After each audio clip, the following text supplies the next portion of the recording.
Okay, we're up to chapter 6 of Daniel. Daniel in the lion's den. The plot against Daniel.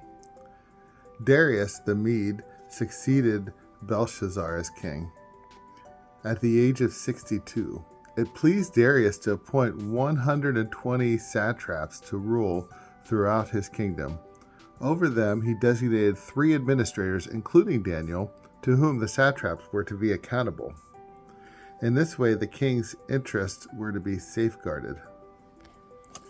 Daniel quickly became recognized as superior to the other administrators and satraps because of his exceptional qualities, and the king decided to place him in charge of the entire kingdom. Therefore, the administrators and the satraps tried to find some ground upon which they could bring charges against Daniel. But they could find no basis for complaint or the slightest evidence of corruption on his part, because he was so faithful in performing his duties that there was no possibility of charging him with negligence or corruption. Therefore, they concluded, we shall never find any basis to lodge a complaint against Daniel unless it is in connection with his God. As a result, these administrators and satraps conspired together, and then they came in a group to the king, saying, "May King Darius live forever. All of us, the ministers of the kingdom, the prefects and the satraps, the counselors and the governors, are unanimous in our belief that the king should issue an edict to enforce a decree that whoever presents a petition to anyone, whether divine or human, during the next 30 days, other than to you, O king, shall be thrown into the den of lions. We ask that your majesty ratify this edict immediately and sign the document, thereby making it unalterable, for the law of the Medes and the Persians cannot be revoked."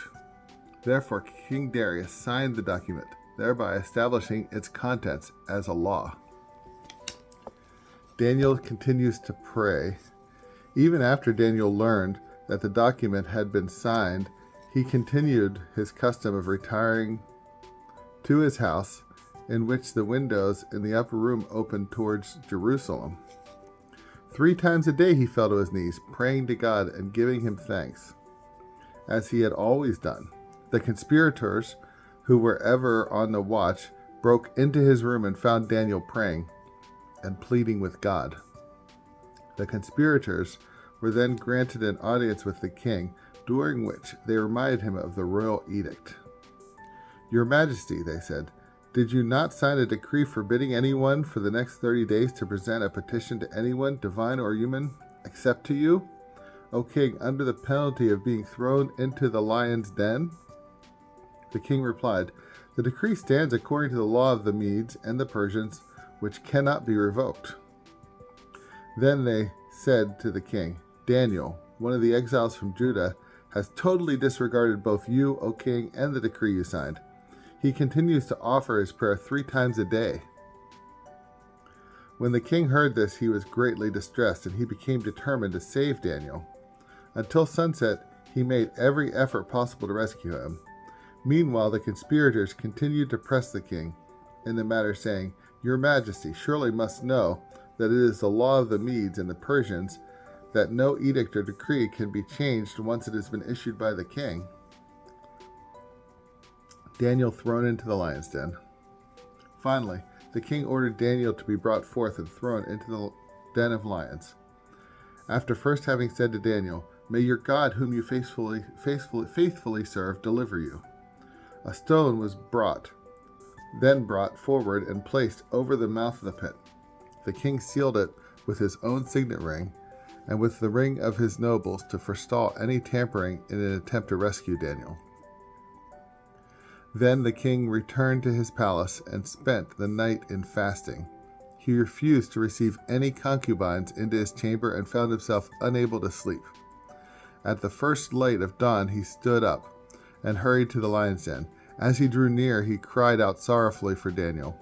"O Daniel, servant of the living God, has your God, whom you serve so faithfully, been able to deliver you from the lions?" Daniel answered the king, May your majesty live forever. My God sent his angel to seal the lion's jaws, and they were not able to harm me, because I was judged blameless before him. Nor have I done any harm to you, O king. The king was overcome with great joy, and he ordered that Daniel be taken up out of the lion's den. Therefore Daniel was released from the den, and he was completely unhurt, because he had trusted in his God.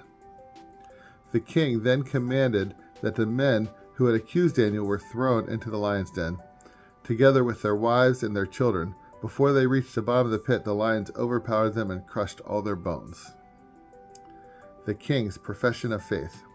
Then King Darius wrote to the nations and the peoples of every language throughout the entire world. May your property increase. I decree that throughout my rural domain, everyone is to tremble and fear before the God of Daniel. For he is the living God, enduring forever. His kingdom will never be destroyed, and his dominion shall be without end. He delivers, rescues, and works signs and wonders in heaven and on earth. For he has delivered Daniel from the power of the lions. Therefore, Daniel flourished during the reign of Darius and the reign of Cyrus the Persian.